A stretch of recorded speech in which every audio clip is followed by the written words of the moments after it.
Jo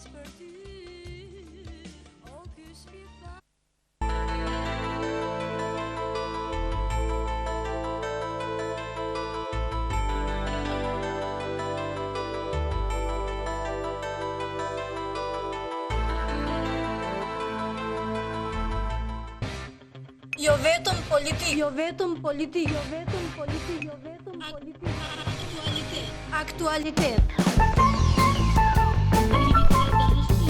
Biseda në studio. Personazhe real. Jo vetëm politik. Kulturë, sport, Të gjitha në një show debat. Jo vetëm politik. Shikues të nderuar, përshëndetje dhe mirë se keni ardhur në emisionin e sërish të vetëm politik. Po ju vërej që herët e fundit, pra jo herët e fundit, po gjatë kohëve të fundit pas periudhës së tranzicionit, janë shfaqur dukshëm fjalë të huaja, të cilat kanë hyrë shabllon në gjuhën shqipe. Dhe pikërisht për të folur këto dhe për të tjera lidhur me gjuhën shqipe, ne do të diskutojmë dhe natën e sotme. Atëherë mirëmbrëma.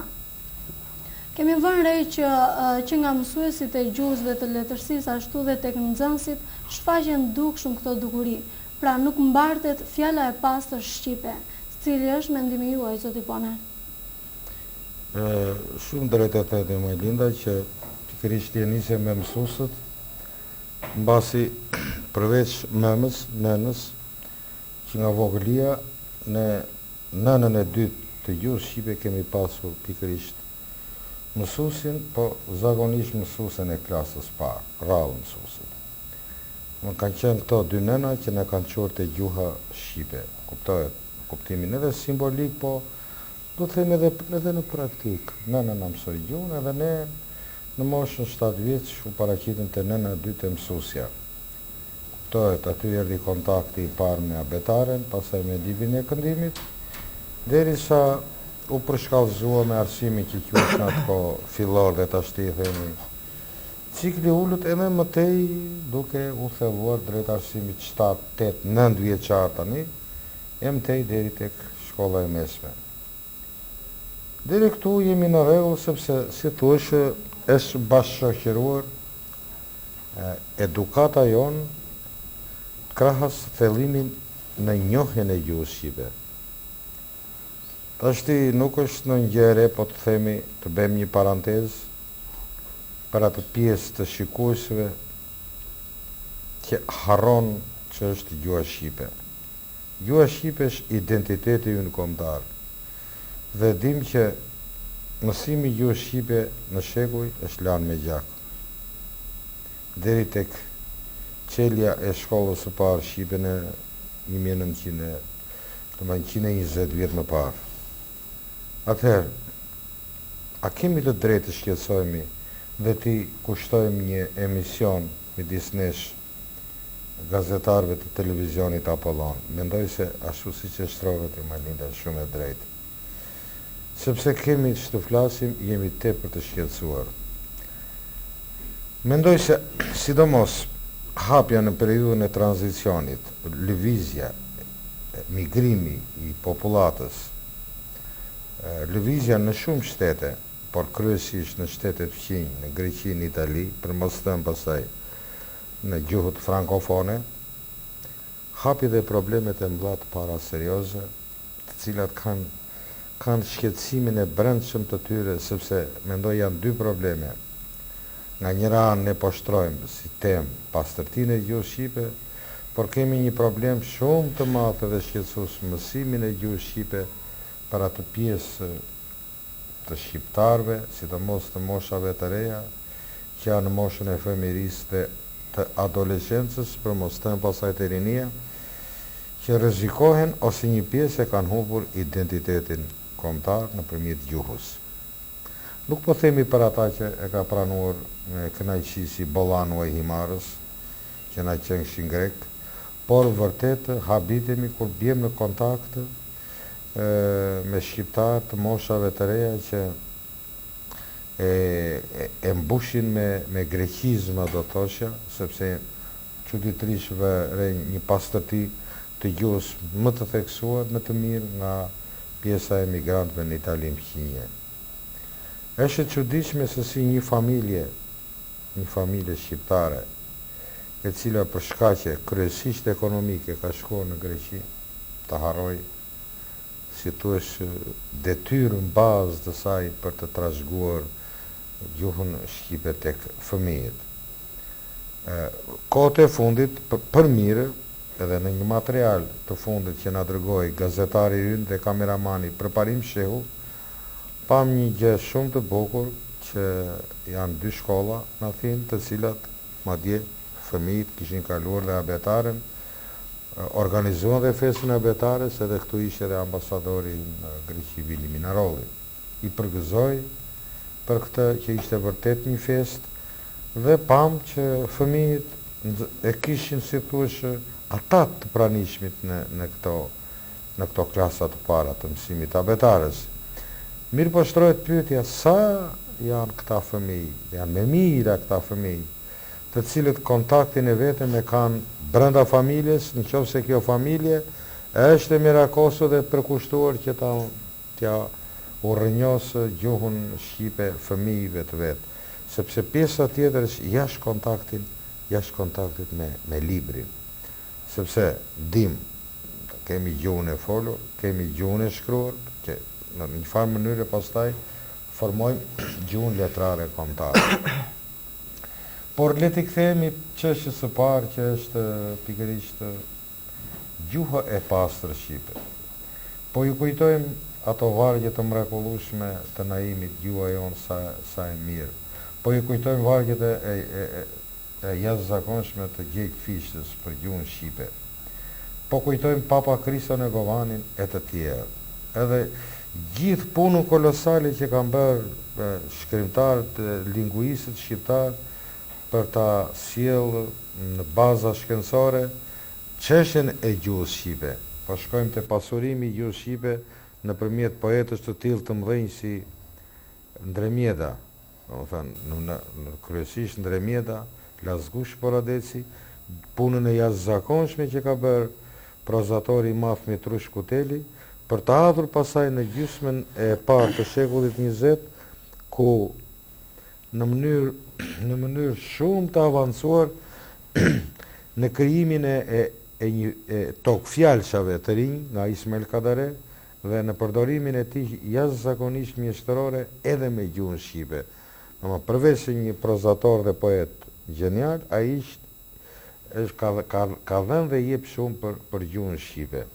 Por di gjithashtu që ka edhe një numër të madh shkrimtarësh, si Naum Prifti, Teodor Laço, të Rafshit të Korçës, të Toskëris, di gjithashtu edhe për një numër poetës e shkrimtarës të Rafshit Verior, të cilët kanë bërë një punë kolosale me gjuhën. Kujtojmë për shembull Martin Camajn, poetin e madh, që vdiq në emigracion në Gjermani në vitin 92, pa e parë Shqipërinë që kur ishte arratisur në fillim nga mesi viteve 40, ai gjithë jetën jetoi jashtë atë dheut, por gjuha e tij ishte çuditërisht e pastër shqipe. Mirë, atëherë faleminderit. Zoti Rama, juve jeni aktualisht mësimdhënës në një shkollë. Cili është problemi që ju evidentoni vetë si mësues gjuhe? Po.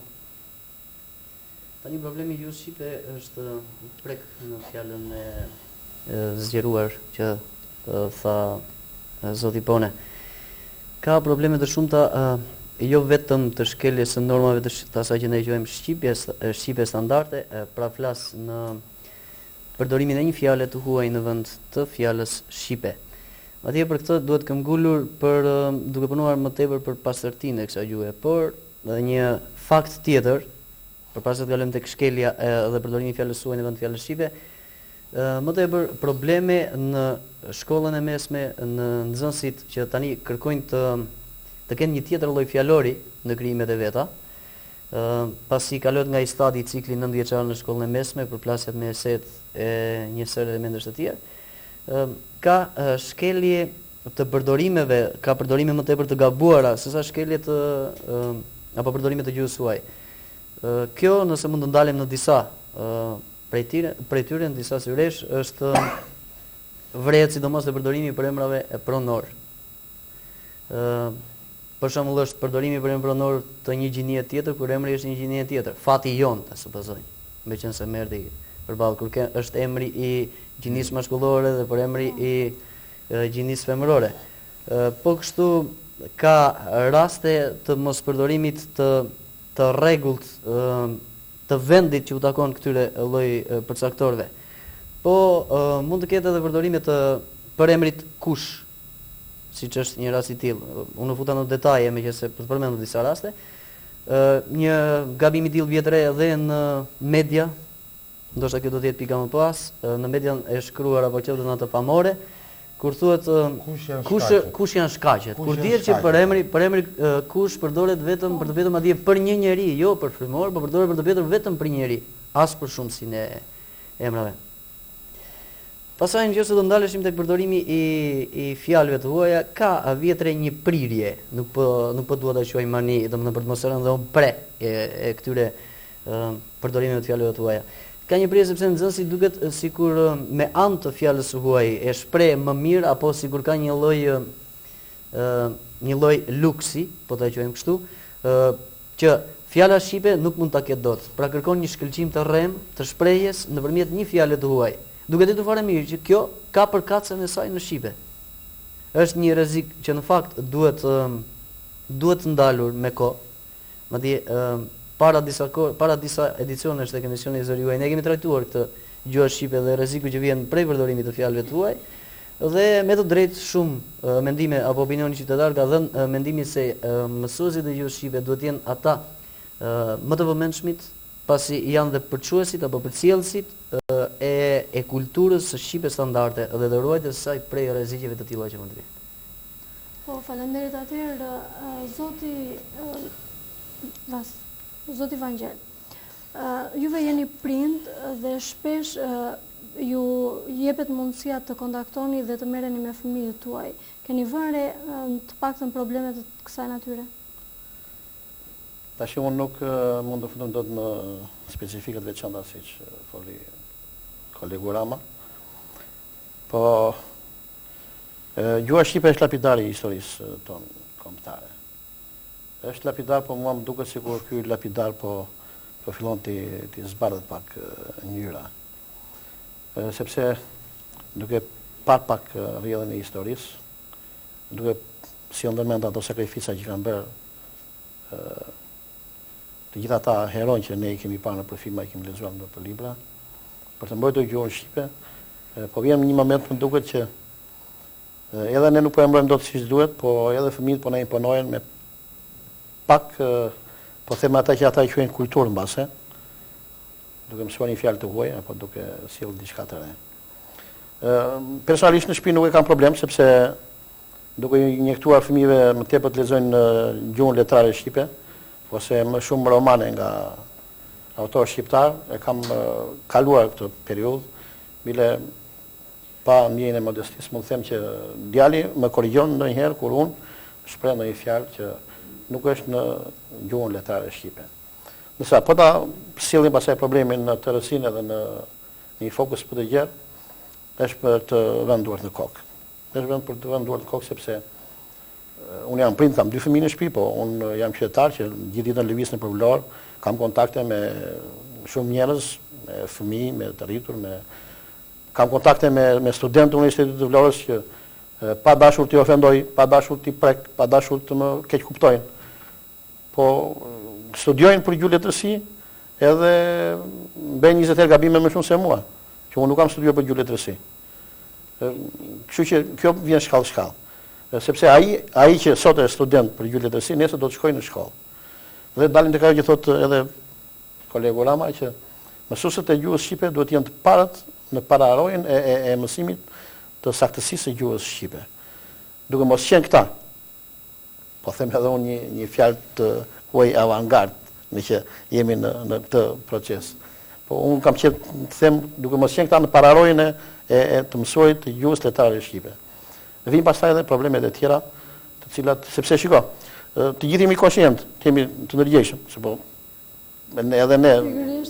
edhe ne përdorim me mësuar goja tash, sepse Shkojnë pushtetarët, shkojnë mediatikët që flasin gjëra të tilla dhe na duket edhe neve kur përmendim një fjalë të huaj duket sikur dim diçka më shumë. Të gjithë jemi të ndërgjegjshëm që gjuha shqipe ashtu me ca turqizma, me dy dialekte, po ama ka ecur përpara. Jo ka jetuar, po ka jetuar, ka çfarë përpara shumë mirë. Edhe në mos gaboj profesori mund më korrigjoj. Edhe Kongresi i Dënçkimit në 1974, mos gaboj, 72-shin, ishte një hap cilësor përpara për të njësuar gjuhën shqipe. Sepse unë kam mendimin që duhet të ndajmë çik atë që tha profesori, po pak e preku, gjuhën e folur me gjuhën, gjuhën e përditshme me gjuhën zyrtare. Unë në gjuhën e përditshme mund të përdorim me dhjetra, me qindra fjalë që nuk janë në gjuhën letrare. Ama kur dalim në një televizion, kur shkojmë në një gazetë, kur shkruajmë një poezi, kur shkruajmë një libër, do të jemi shumë korrekt. Gjyshja ime ndjes pas nuk i tha asnjëherë gotës got. I tha të jetë në bardhak. Pa manë fëmijët qeshnin kur i thoshte bardhak, dhe pse e djonin në shtëpi gjithmonë bardhak, por ne u mësuam me fjalën got, edhe e përdorin fjalën got të jetën. Pra, është ndryshe gjuha e të folurit dhe ndryshe gjuha e të shprehurit në hapësirat më të gjera. Atëherë, zoti Pone, mendoni se është mani trajtesa e fjalëve të huaja apo është bërë një kusht, të paktën për sa i përket gazetarisë? Unë kam mendimin se tek një pjesë e publicistëve, gazetarëve, edhe të një pjesë tjetër e intelektualëve, është një lloj edhe mani, është edhe një shitje kulture nga ana e jashtme. Më fal, atë temi mani, si që ta zëndësonim një qik. Por është, domethënë, juaj i drejtuesit në fillim. Për të gjetur shprehjen e duhur. Do ta kemi vështirë dhe pikërisht për këto do të dalim. Për të gjetur po pikërisht këto do dalim. Ai gjejmë dot fjalën e duhur në shqip. Të gjejmë ekuivalentin. Një prirje, një dëshirë. Ka plot. Jo, shikoj, ka parasysh se mania futet në llojt e këtyre diagnozave mjekësore. Kemi parasysh fjalën monoman, do të themi hajde ta përkthejmë, do të diskutojmë dhe këtë, sepse është një lloj që ka të bëjë edhe me anën psiqike më tepër se sa një. Unë ula me dikë që kishte ardhur nga Greqia, edhe to merrim, unë kafe mora, ai i tha na silli nga një qimotha. Edhe kamarieri nuk e dinte, por unë nuk e dija. I tha çfarë i thash? Ana qimotha. S'më më thënë qimo. Po leng, po thuaj leng tash. Domethënë, edhe unë ta kuptoj që ti kishe fjalën për në një lloj ivja, edhe këtyre do të jenë tash si do t'u themi. Spraj, ti themi më thet tash, domethënë. Po pa i thoshim maran çat e mbaronte puna. Domethënë, në muhabet e sipër përmend fjalën nuk thoshe astinomia, se unë nuk di fare greqisht, po të paktën një 10 fjalë që kam dëgjuar duhet t'i di në rregull se si janë atje. Ai thoshte astronomia për policinë. Përmendi fjalën apergji. Edhe këtë fjalë nuk e dija, po mora vesh i besh fjala për një grevë, që kishte të bënte me ardhjen me punën e transportit për autobusët. Domethënë, njëri që nuk di greqisht, vjen dhe i mbart me gjuhën mend të Shqipës disa fjalë greke. Domethënë, unë gjithmonë kam qenë i bindur, edhe them që një gjuhë të huaj e zotëron kur zotëron gjuhën mend. Nuk mund të dish në përsosmëri as anglishten, as italishten, as frëngjishten, pa le pastaj në degëzimet, ose po flasim anglosaksionet, pa e marrim një trumë të përgjithshëm. Nëse nuk zotëron, nuk po them për kthysit e mirë fill letrar, po s'mund të dish sepse ti gjysmë do ta dish gjuhën e huaj, ashtu siç ti edhe për gjysmë gjuhën tënde. Sepse ne po bëjmë fjalë pikërisht për pastërtinë e gjuhës. Unë po them po bëj vetëm një parantezë të vogël. E vjen një vajzë që kërkon të recitoj, edhe i marsi ishim bashkë me Majlindën të dy, edhe i mora Çajupin, edhe befas më shkoj mendja, te Çajupi po në raf parë tek Naimi. Edhe unë nuk di deri në sot, mbasi jam i gabuar, po sa herë që jam rikthyer Naimit, unë nuk kam gjetur në një fjalë turqishte. Domethënë, merre me mend Naimi ka bërë një akt historik, një akt heroik historik, sepse të vije nga poetët Bejt e Gjinj, që nga më i madhi Hasan Zyko Kamberi. Domethënë, e kemi parasysh atë gjysmë shqipen edhe gjysmë gjuhën e huaj turqisht edhe persisht nga nuk merrnin, edhe të vije tek ishte vërtet një akt i madh historik, por sigurisht që edhe Naimin nuk e gjeti, kishte para arsit, kishte Naum Vegil Harxhin edhe të tjerë të rilindës pararendës të Naimit. Dhe të marrësh Naim Frashtin, domethënë, para të shkruar libra të paktën po themi 130 vjet, 120, 130 vjet më parë, edhe të gjesh një Shqipe kaq të pastër. Dhe befas, dëgjon një politikan, se na i solli tranzicioni, implementimi. Sigur nuk ka fjalë tjetër, por do të themi implementimi, sigur do të themi obligimet tona, do të themi do të detyrimet tona, ose do të përmbushim, do të thoshim për implementojmë, do të përmbushim. Se edhe po themi realizojmë, do të themi që morëm një fjalë nga italishtja, nga latinishtja dhe po e përshtasim në gjuhën e shqipe. Unë do të vetëm një gjë, për shembull, unë e njoh gjuhën ruse dhe di që ka një fjalor të plot, fjalor i gjuhëve të huaja, i fjalëve të huaja, të përdorura, por me ekuivalentet e tyre në këtë gjuhë. Domethënë, unë gjithashtu në poetët që nga Pushkini, Lermontov, Gogoli, shkrimtari i madh, nuk njihet atje vetë gjuha ruse. Te Shakespeare njihet gjuha anglishte, që na kanë thënë ata që e njohin, po të paktën te Dante Alighieri është këtu e 700 vjetësh gjuha e pastër italiane. Atëherë si na lejohet neve në fillimin e një shekulli të ri, që neve vetëm nga lëvizjet, s'po them për kultura, sepse por më kujtohet një miku im, emri i madh në kulturën shqiptare, Plum Kulla, i cili kur u nis në Gjermani në vitin 1990, zotëronte 5 gjuhë të huaja. Edhe pyetjen e parë i bëra, po si atë qelloi shpesh të ndroje regjistrin. Qellonte shpesh.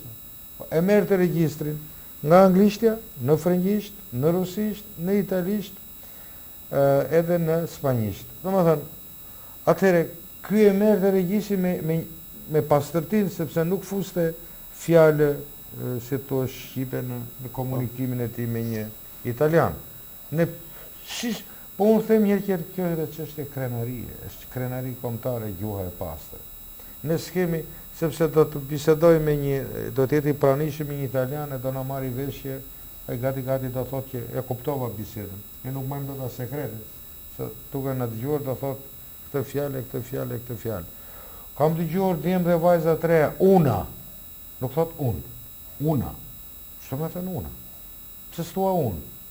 Të tërë din që thonë unë. Nuk po them për ato. Atëherë duhet kemi parasysh, kemi 3 lloj mënyra të folurit. Kemi të folurin tradicional të shtëpisë, me një lloj që ka një shmangje ta zëm nga norma letrare, nga gjuha letrare. Dialektet janë. Dialektet janë më tepër. Por mua më shqetëson shumë kjo gjuha e rrugës, ajo që edhe këtë e kemi të huajtur zhargon. Po. Këto që neve i themi zhargon ose gjuha e rrugës që e quajnë. Kjo është një gjuhë shumë shqetësuese. Domethënë flasin njerëzit si ti vi përmbar ta thot fjalën. Domethënë se imagjinoj një francez që të shtrëmëroj gjuhën frenge. Nuk e imagjinoj. Që pse i të ketë shmangje në gjëra thelbësore nga gjuha. Apo? Domethënë kjo mua më shqetëson më shumë. Pse?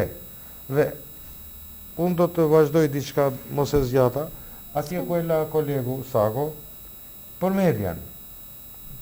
Unë nuk e kuptoj se si mund thot një gazetar prekuror, se si mund thot prekur, se si mund të thot pasaja disa gabime vide edhe nga mosnjohja edhe në shqip të etimologjisë, edhe të thelbit të fjalës, një fjalë e caktuar. Dhe më ka ndodhur një herë duke dëgjuar në një kronikë ishte interesant bësh bashkëbisedimi midis gazetarit televiziv edhe një popull atje ku ai merrte një thotë fermeri fliste në rregull, ose ai populli fliste në rregull, dhe Befas kur dëgjoi që tha, po mirë, e keni qurë në prekurori këtë, ai deri atëherë kishte thënë prokuror. Prokurori, thoshte ai intervisturi, prokurori, sa po tha gazetari prekurori, po tha i prekurori, pse? Ai u suggestionua nga gazetari dhe tha, ky e di, unë e pas kam mësuar gabim. Atëherë pse mund ndodhi kjo? Ne kemi atëherë gazetaria televizive, e shkruar, radiofonike, ka një përgjegjësi shumë të madhe, se ne jemi si thosh në një masë të madhe teleshikuesish. Domethënë, nëse unë bëj një gabim në gjuhën e folur duke bashkëbiseduar ne si kolegë, për shembull, të katër, është midis nesh ngeli. Po nëse neve këtë marrim përsipër të përcjellim me anë të valve televizive të abollonit ton, për shembull, diku atëherë ne ndikojmë për keq edhe e çedukojmë edhe atë që sepse ai na besone, edhe vërtet na di njerëz të ditur, dhe është pjesa më e madhe të tillë janë gazetarët, sepse kanë kaluar shumë prova përderisa të bëhen njerëz publik. Mirë, po kjo është një përgjegjësi shumë e madhe. Ta dish përpara se ta shprehësh, ta dish mirë. Nuk është turp të pyesësh, nuk është turp të konsultohesh me si thua fjalorin e gjuhës shqipe, me atë libri që ka dalë diku, ka pas qenë për rregullat e drejtshkrimit, besoj se duhet të jetë në përdorim edhe për pastërtinë e gjuhës shqipe, edhe për pastërtinë e gjuhës shqipe. Kështu të konsultohesh, me një fjalë, ti je gazetar, duhet të kesh në një anë, duhet të kesh aty ku do shkruash, edhe këtu ashtu siç ka ai fetari Biblën apo Kuranin, ti duhet të kesh fjalorin e gjuhës shqipe, do të kesh të njohësh rregullat e drejtshkrimit, sa është e pamundur që ne të numërojmë se sa gabime bëhen. Nuk është ky qëllimi i emisionit. Për shembull, morëm pak shembuj edhe Bujari, domethënë se ku ka shmangje, po është e pamundur pastaj se duhet që të shikosh një gazet, do të gjesh gabime të panumurta. Këto vijnë jo nga mungesa e vëmendjes, po pikërisht sepse edhe korrektorët letrar janë, besoj unë, nuk u futen në gjuna atje ku janë, po janë të pakualifikuar. Nuk e di se me çfarë kriteresh, ose nuk ekziston fare të tilla dhe gjithë secili bën atë mënyrën e tij të drejtshkrimit. Unë në vazhdim të idesë profesorit, shiko, edhe ne në këtë emision mund të bëjmë një gabim drejtshkrimor, sepse ka shumë faktorë, është gjithë kjo studio emocioni parashikuesve, që edhe na falet një gabim drejtshkrimor.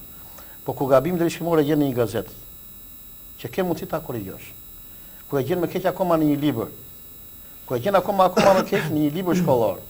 Atëherë është për të venduar në kohë. Sepse nëse fëmia e mëson në klasën e parë një fjalë shtrembër, është një ngulitje e paheshme me pastaj nga truri i fëmijës. Dhe fëmia pastaj vazhdon me atë ngulitje që mori në klasën e parë apo në një orë mësimi. Kështu që mendoj që tek ajo që tha profesori që mbase në të folur edhe mund të gabojmë, po në të shkruar ne duhet të jemi shumë korrekt. Edhe për këtë duhet të ketë edhe ligje, sepse ne nga ndonjëherë ligjet i kuptojmë me dhunën. Po në fund të fundit edhe ligji është një formë dhune për mendimin tim.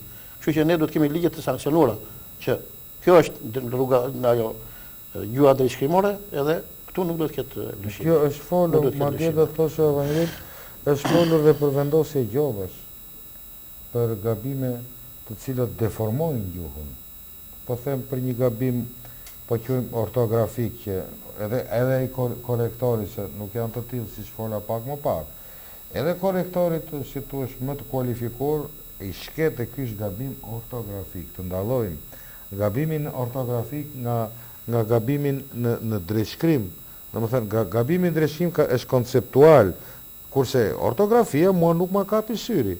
Po nëse unë me dashje e di si të tillë ose ngul këm, madje pa u konsultuar me kolegët se kështu dhe vetëm kështu shkruhet, kjo është e pafalshme. Kam qenë sot më fal prapë, mbase verabezisht me në hyrje, po. Kam qenë sot në një nga këto që të rinjtë quajnë workshop sot. edhe një figurë VIP në Vlorë, se do dalë tek ajo që edhe ne bëjmë gabime të drejtshme. Persona shumë të rëndësishëm. Persona shumë të rëndësishëm që nuk e tha një herë, po e tha përsi disa dita e sotshme. Më dita e sotshme për mua tha është e shënuar, kaloi dy fjali, pastaj filloi prap dita e sotshme. Unë që në gjithë ditën më rrimendja tek rrjedhshmëria e të shkruarit, e kapa, jo e kapa, po edhe të tjerët e kapën domethënë që mund ta bësh gabim një herë. Sepse kjo është mungesë në të shprehurit. po jo e përsëritur, ama se e përsëritur pastaj është gabim. E sotshme apo vetëm nga që kalon në përsëritje të Jo, e kaloj disa herë, gabime e sotshme, dita e sotshme e përsëritur. Mungesa e pasurisë disa së herë. fjalës. Megjithatë, do të thoshë ka një gjë, një ndarje në anën teknike të tekstit, të ndërtimit të teksteve të ndryshme, për të kaluar edhe në gazetarinë, të shkruar.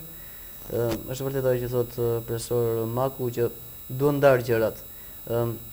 Anë teknike që të shkasin, nëse mund të themi kështu, nuk mund të bien në sy gabime padashje që u shpëtojnë këtyre korrigjues korrektorëve. Dhe ana tjetër është kur gazetari me dashje përdor një fjalë në vend të një fjale shqipe. Edhe ne të pranishme këtu. Këtu doja të ndalesha pak më parë, sepse janë dy kategori, dy klasifikime. Po. Edhe ne konkretisht po diskutojmë rreth kësaj teme. Bjem shpesh pre këtyre gabimeve apo e këtyre përdorimeve me dashjen tonë. Për shembull, po nis thjesht nga një televizion. Nuk thot reklam, hapësirë reklamore, por përdor fjalën publicitet. Sepse duket sikur është më mediatike po quaj apo më e pranueshme për televizionin. Apo të marr, nëse do të shkrosh, të shikosh në rubrikën e po marr një në gazetë editorialin apo po marr koment dhe analizë. Me dashje shpeshherë dhe ne pra nuk I kemi shpëtuar fjalorit që e anashkalon fjalën shqipe dhe kërkon një fjalë tjetër më të përzgjedhur. Është pikërisht ajo që thash pak më parë, duket sikur shkëlqimin e shprehjes nuk ta jep fjala shqipe, por duket si më e mbushur dhe më e plot fraza nëse do të përdoret fjala e huaj. Duke ditur që në vend asaj fjale të huaj ka një përkatëse në shqip. Edhe në emision, edhe në televizion, vetëm gazeta ka shumë të theksuar një herë. Gazeta, pra flas për gazetarinë e shkruar, po edhe në atë pamore, që ne I quajmë vizive, rëndo, përdoret. Anoncuam gjysh në fillim. E kemi anoncuar. Unë vetë që po flas dhe po tani po them e kam përdorur kush e di se sa herë të fjalë. Duke qenë I ndërgjegjshëm, pra se nuk është fjala e dur, po mundi gjemi përkatëse tjetër. Pikërisht pse kur bëjmë një shkrim gazete, mundohemi ajo që ju thatë pak më parë, mundohemi të përzielim fjalën e huaj. Dhe në rast se ne do t'i gjejmë fjalën shqipe, na duket paksa bosh, paksa I zbet shkrimi. Nuk e di, kam parasysh kur na bie rasti të bëjmë ndonjë koment, analizë. E thash pak më parë për të dhënë atë shkëlqimin. Se pikërisht neve që jemi shqiptar na duket shkrimi I zbet pas sjell diçka nga jashtë. E thash, pra duket sikur është një shkëlqim që I mungoni që se do të përdoret fjala shqipe. Dhe kërkojmë të japim një shkëlqim kallp. Jo fals profesora. Kallp është kallp. Po. Domethënë ta përdorim sepse sot kemi vendosur të flasim tërësisht shqip. Të japim një shkëlqim kallp dhe meqense sot kemi një vërshim pas viteve 90 e tha e përmendëm pak më parë dhe kolegët pas viteve 90 kemi një vërshim, një bum të madh të fjalëve të huaja, gjë që është bërë e modës edhe nga ana e politikës dhe politika është ajo që ka sjell më së shumti, atëherë pak nga pak kjo lloj sëmundje po quaj, jo virus, është përhapur edhe tek gazetaria. Pra duket sikur shkojmë paralel, jo sinkron, me njëra tjetrën, ushqin njëra tjetrën. Edhe aq më tepër komentet dhe analizat sot pjesa tërmuese vërshojnë drejt politikës. Edhe për të përgjigjur pikërisht gjuhës së politikës përdoret e njëjta monedhë me atë gjuhë që përdoret politika. Po unë do të sillja një shembull nga një miku im poet Tepelenas Izet Çulli, I cili ishte shumë këmbgulës në pasardhëtinë e fjalës shqipe. Madje duke shkuar deri në detaje. Kam parasysh për shembull për fjalën bordur. Ka këmbgulur deri në përdorimin e fjalës buzin. Në përdorimin e fjalës së bukur shqipe. Dhe e vlerësoja për këmbguljen që ai kishte. Edhe fjalë që në ndukur të natyrshme, janë fjalë domethënë që vërshojnë nga gjuhë e huaj dhe për këtë kërkohet shumë kujdes. Duket se nuk I shpëtojmë dot gazetaria, unë kam idenë se nuk. Po, atëherë kjo është njëra anë e medaljes që ne përmendëm pak më parë, përmendi dhe profesori. Ana tjetër është të mos e njohësh drejt shkrimit, të mos e njohësh gjuhën shqipe, të bësh gabime fatale. Cili është mendimi juaj, sepse pak më parë u përmendën dhe raste që në gazetarinë pamore, domethënë Po. janë ndeshur dhe profesori e di fare mirë sepse ndeshet për ditë me tekste të tilla. Cili është mendimi juaj? Shiko, Flasim për një gazetar, flasim për një mësues gjuhe. të mirë fill. Po. Një nga problemet kryesore mendoj që është për nëse do të ndalemi tek gazetaria, është ndryshimi që duhet është thelbësor ky. Të qenit gazetar dhe të quajturit gazetar, sepse nuk është e njëjta gjë. Domethënë, të qenit gazetar ka të bëjë me atë vëmendjen e dur që duhet i kushtohet gjuhës shqipe. Së pari, kjo është shqipja standarde. Ky është rregulli kryesor. Dhe pasaj kjo është pra që të jesh gazetar, ndërsa të quhesh gazetar është tjetër gjë, sepse mund të kesh shumë korrespondent, shumë gazetar që nuk janë të normalizuar me shqipen dhe normalisht do të bien në gabimet tilla. Por kam edhe mendimin tjetër. Ata që ndaj quajtëm dhe prekën pak më parë për bordet që kanë nuk po zë televizionet, po zë gazetat apo shtypin e shkruar, këto borde do të jenë në të vërtetë do të jenë funksionale, do të jenë ta kryejnë funksionin e vet. Pa reklam, pa i bërë reklam, për shembull një rubrikë të tillë ne kemi përmendur është Gazeta Shekulli, në zgaboj, që her pas here ka në faqen e dytë për korrigjimin e gabimeve të hasura në numrin e botuar një ditë më parë. Është vërtet një nisëm për të vlerësuar sepse tregohet kujdesi që i kushtohet shkrimit të saj. Pastaj normat e shqipes ka dhe mësues të gjuhës që kur vjen puna bëjnë gabim në të shprehur. Kemi nga shprehjet më tipike. Kjo është për mos kujdes më tepër. Siç është bërë ditur nga mua. Janë ca gjëra teknike që në pamje të parë të duket se kushdo gjë është në rregull, po parafjala nga, po marr një anë fare thotë. Parafjala nga është rasti zemëror dhe kërkon nga unë. Nuk është në rast tjetër. Pra janë gabime që normalisht duke përdorur her pas here dhe në folën e përditshme bëhen shprehi edhe të duket sikur bëhen pjesë dhe të duket sikur çdo gjë është e normalizuar. Unë nuk do të doja që të hiq paralele midis gazetarit dhe mësuesit të gjuhës shqipe. Nuk e di mbase kam gabim, po ky është mendimi im. Mendoj se duhet të ketë një peshim tjetër, një peshore tjetër për mësuesin e gjuhës shqipe edhe për gazetarin. Unë në vorbullën e punës, në vorbullën e rrajës mendimit, në vorbullën e gjetjes frazës, të gjetjes së një fjalie për të shprehur idenë, edhe mund ta bëj një gabim. Edhe ma korrigjon dikush tjetër, ky redaktori, drejtori i informacionit e tjera. Mësuesi i gjuhës shqipe absolutisht nuk do të bëj gabime të tilla. Sepse çfarë them unë, është një shprehje popullore, është një lloj të marrësh çobanin e dhive e t'i japësh trurit delet. Duket sikur janë të dyja kafsh, edhe nuk kanë ndonjë specifik veçantë. Po në të vërtetë unë nuk jam çoban, po nga ato që kam lexuar dhe kam dëgjuar. Po në të vërtetë kanë një ndryshim specifik, sepse ndryshe do trajtimin njëra kafshë, ndryshe do tjetra. Kështu që e kam mendimin që duhet i gjejmë punës, duhet i gjejmë ustajin që këto gjëra të ecin për së mbarë. Atëherë zoti Pone, nga këto dy kategori që u përmendën pak më parë, pra njerëzit që kanë prirje për të zgjedhur fjalën e huaj dhe njerëzit që nuk njohin drejt shkrimin. Nga këto dy klasa, cila do të ishte më e pranueshme për ju? Tashti në fundit to s'janë të pranueshme, po cilën mund të falnim. Por unë mendoj që kërkohet njeriu duhet të ballafaqohet me vetveten. Edhe Vangjeli thot për shembull që e nis tekstin, por gazetarët mos harrojnë se në fundit në stafin e gazetarëve është një person përgjegjës siç jeni ju, Majlinda, kryeredaktore, dhe duhet të mendohet, po e marrim sikur ishte një rast konkret, po është e njëjta gjë për një gazetë për median pamore, për gazetën Sot të Zëm, ose për Shekulli, ai duhet të ballafaqohet si e çova dhe si ndoli. Se unë di për shembull që ka gazetar që edhe në median e shkruar, dhe vjen keq që nuk e kanë idenë e sintaksës. Do të thënë nuk dallojnë frazën nga fjalia, që mundet bile edhe në mediat vizive, fraza është një blok i tërë që nuk e frym ta lexosh, do ta lexosh me ndërprerje. Harrohet, po të vim në profesionin tonë të gazetarëve televiziv, që lajmi kërkon kronika, kërkon fjali të shkurtra, të sakta, do me thënë se të prera, nuk kërkon ujra, nuk kërkon atë që unë e marrë me mend nga pamjet që do shoh në ekran. Do me thënë, ka disa kërkesa, dhe këtu për mua rol të madh luan, jo vetëm mos mbajemi vetëm te gazetarët, por të gjithë secili nga ai që është shqiptar, domethënë.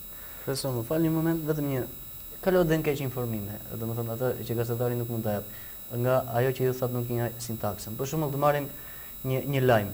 X, Y u gjendi vrarë nga banorët e fshatit X. Duket sigur këtu e kanë vrarë banorët. Kanë vrarë banorët. Kur e vërteta është këta e kanë gjetur. Kanë gjetur. Një shembull të thjeshtë. Pra kalohet edhe deri në keq informime. Jo, keq në dezinformim. Nga mënyra ndërtimi, po, dezinformim. Do sepse nuk arrin ta shprehesh me një sintaks. Me rendin e caktuar gjymtyrëve. Me caktuar. O tash të mos futeshim tamam shumë se po e drejtë. Shikuesit, po tash në fundit shumë nuk njihet pothuajse harruar krye fjala. Domethënë ti fillohet fjalira, po kështu ka edhe në njerëz që bisedojmë, sa themi ku do dalin. Mbasi bën një parashtrim, mbasi ka hyrë e kështu dhe ti dëgjon tërë me nevojë, çfarë do thot, ku do dalin ky? Ka shumë edhe në media ndodhin gjëra të tilla që ku do dalin, ai më del mua kryefjala më del në fund fare. Domethënë, mbasi unë jam lodhur, këtu doli tash. Unë them që këto kanë të bëjnë me një lloj vetë përgjegjësie. Unë nuk them vetëm për gazetarë, se nuk e kemi kushtuar vetëm gazetarëve. Por unë nuk e kuptoj, për shembull, është një lloj si ai shqiptar që ka qejf të mësoj gjuhën e huaj, italishten, anglishten, greqishten, të paktën këto janë gjuhët që po rrihen më shumë, domethënë ka dhe gjuhë diku spanjishtja, gjuhët e shteteve të veriut, domethënë të shteteve të Norvegjisë, Suedin, të tash Danimark, por ashtu siç ke zellin e madh ta mësosh italisht, jo vetëm si shqiptohet, por edhe si shkruhet. Duhen 2 C, apo duhet 1, duhen 2 G, sepse ato nuk janë formalisht, por kanë të bëjnë edhe me fonetikën. Neve shpesh herë harrojmë edhe rregullat e fonetikës. Domethënë janë një sër problemesh të gjuhës që neve nuk kemi këtu, si thuash, nuk kemi mësues të gjuhës shqipe dhe të diskutojmë për disa probleme që na shfaqen, për shembull në shkollë, në orë të mësimit, në kohën e lirë, e këtu. Neve e lidhim edhe me punën tonë, por na dhëm për gjuhën shqipe dhe unë do më fali po doja t'i kthesha përsëri problemi të madh të mos braktisjes, të harrimit të gjuhës shqipe. Ndodh, nuk e di si janë ato, ndoshta Bujar mund ta shpjegosh edhe me fonetikën, por mbas 10 vjetësh ka humbur tingulli, ka humbur theksi i gjuhës kaq të ëmbël shqipe. Sa ai është nga fieri dhe kur ka ardhur mbas kaq vjetësh kur flet greqisht unë jam çuditur. Domethënë ka humbur komplet originalitetin, zanafillën, edhe kur e flet gjuhën shqipe e shikon me habi, po ky sikur është grek që ka mësuar shqip. Kjo është një gjë e papranueshme. Të jap një shtys, profesor, nuk e di, më lejon. Po, vazhdo. Për është ai termi që përdoret shpesh, snobizëm, nëse flasim për fjalën e huaj. Pra, a mund të vjetë edhe një prirje për të treguar një lloj kulture, apo është një lloj fasad, po e quajnë, të jashtme, për të treguar përpara të tjerë apo për të shpërfaqur përpara të tjerë një lloj kulture, duke përdorur një fjalë të huaj, nuk e di. Shiko, në rastet konkrete, nga kontaktet që kemi me njerëzit tanë që punojnë në Greqi, në Kanada, në Shtetet e Bashkuara, në Itali që po e përmendim ka shpesh. Neve pyetjen e parë mbasi është, po ku punoni themi? Nuk po futemi në njerëzit, në atë pjesë të rinisë që si thosh është më afër kulturës, artit, gjuhës së skenës, gjuhës së librit, të gjuhës artistike do të thosha, dhe do të thosha pasi që do të kemi një prirje për një kulturë të rreme, se sa të mirë fillt, sepse ai punon në ndërtim edhe do të them nuk është afër as poezisë greke, as dramës dhe komedisë greke, as tregimit dhe romanit grek. Greqia njihet për nivel të lartë në Ballkan, të paktën nga shtetet me letërsi, në kota shumë të larta artistike. Domethënë, kemi parasysh Greqia ka shkrimtar, nobelist, poet, dy nobelist, ka dhe një numër poetës që kanë bërë aq shumë për vendin e tyre. Atëre unë kuptohet, do t'i ndaja në pak në kategori edhe këta që shitmendje do të thoshja unë, shitmendje, do më thënë që unë, nuk është kulturë, unë do të them që... Një kompozit shitmendës. E kjo është dhe kjo do të thosha në që kulturë e rrugës për atë njeri i cili e flet si gjuhë rrugë atë greqishën e cunguar apo italishën e cunguar. Ne na shqetëson, përsëri do kthehemi te gjuha shqipe, nuk më intereson shumë as si ai e flet greqishten. Le ta flasim tash me gabime ta shkruaj si do i përfaqet zezë. Mua më dhëm për shembull kur shikoj që fëmijë nuk din, domethënë kanë harruar gjuhën shqipe. Domethënë morën arsimin si thuhet ciklin e ulë që po i themi neve në Greqi, ku është fati, vajtën në shkollën e mesme, vazhdon fakultetin. Edhe kemi pasur disa emisione këtu më përpara nga emigracioni, si shapim her pas here kur na vin materiale, edhe habiteshim me disa, domethënë që nuk kapni, nuk gjenin dot fjalën shqipe, kur fjala shqipe ishte në majtë të gjuhës, aqsa këtu nuk e dallohet dot, e bën tamam shitmendja, apo vërtet nuk kap, është një lloj sikur ti të mos kujtohesh si i thon bukës buk. Tashi është, ne dim që në gjuhën e folur, në gjuhën e përditshme, njeriu ka një fjalor të paktën 3000 deri në 5000 fjalë. Këto janë, po 3000 fjalë ne përdorim në gjuhën e folur. Nuk po them 20000 fjalë, 30000 fjalë për një gjuhëtar ose për një shkrimtar të mirëfill. E po tash këto 3000 fjalë duhet i mësoj. Jemi shqiptar, gjak shqiptari, dhe nëse ne do të mendonim që 1 milion shqiptar, në mos më shumë, që ndodhen sot në emigracion jashtë për Shqipërisë, një pjesë përgjithmonë, se u kanë edhe lloton të tash. Atëherë ne kemi humbur 1/3 e kombit, të kufive shtetëror. Atëherë ne le të kthejmë syt pas, do më falni, po unë para pak ditësh pas një emision me Rudina Xhungun, me personalitete të mëdha të arbëreshve, është e habitshme, po 500 vjet kanë ruajtur gjuhën shqipe, 500 vjet, sigurisht me italizma, me ato finestera, thot ai, tash ne kemi dikush e thot dritore, po finestera thot edhe shumë fjalë të futura, po me rëmend se janë shkputur nga trumbu, na kanë munguar tërësisht kontaktet, edhe ato 50 vjet e diktaturës kanë qenë një dhimbje edhe për gjuhën shqipe, sepse humbën kontaktet arbëreshët e Darës, arbëreshët e Greqisë, humbëm lidhjet, madje ne kemi kontaktet kanë qenë në mënyrë skandaloze të pakta me Kosovën, me shqiptarët e Maqedonisë. Domethënë ishte ka qenë një dëm shumë i madh edhe për gjuhën tonë mbar kombëtare, është një dhimbje. Edhe ne kemi për detyrë dhe një pjesë, Bojati mund na shpjegosh, u hoqi gjuha dhe nga sistemi në shkollën e mesme. Tani është rikthyer. U rikthye, po në një pjesë të madhe të brezave, nuk e di, këto çështje të reformave arsimore dhe kështu u bë atëherë, po rikthimi i gjuhës shqipe në sistemin mësimor të shkollës mesme për mua është një fitore e shoqërisë demokratike.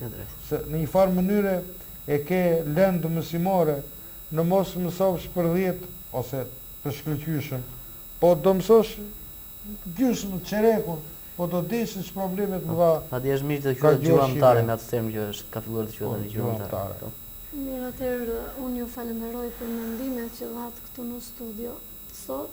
Në të njëjtën kohë le të shpresojmë që shkolla të jetë faktori kryesor për pasërtinë dhe pasurimin e gjuhës shqipe, por pa lënë mënyrë edhe familjen shqiptare, pasi gjuha shqipe e pastër dhe e ëmbël ka qenë traditë.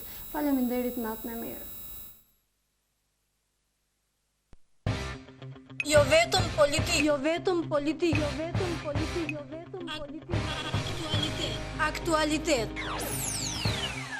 Biseda në studio.